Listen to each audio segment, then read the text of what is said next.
नमस्कार, माझे नाव शिवण्या प्रवीण पाटील. मी आता तिसरी ची विद्यार्थी. शिक्षण हाच माणसाचा खरा दागिना आहे. ज्याच्याकडे विद्या नाही तो असूनही नसल्यासारखा आहे. प्रत्येकाच्या हातात पुस्तक असायला हवे, कारण तलवारीपेक्षा लेखणीची ताकद मोठी असते.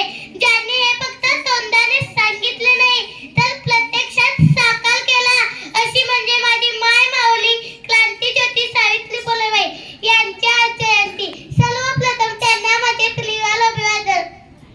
क्रांतीज्योती सावित्री फुलेबाई या एक पहिला महिला शिक्षिका आणि मुख्याध्यापिका होत्या. त्यांनी आपल्या विचारांनी व कृतज्ञतांनी समाजाला नवी दिशा दिली.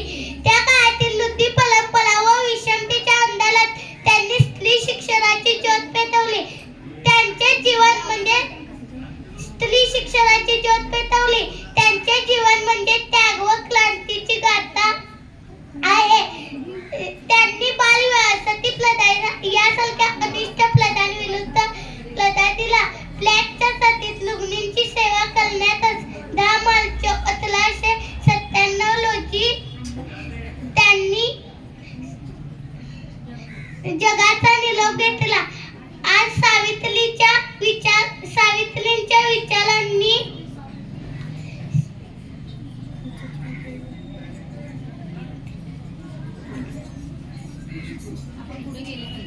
आपण पुढे गेले पाहिजे, ही आदरांजली ठरेल. शेवटी होतेच म्हणेन, स्त्री शक्तीचा जागर तू ज्ञानाची, पहिली माऊली अंधारातून प्रकाशाकडे नेणारी, तूच आमची सावली.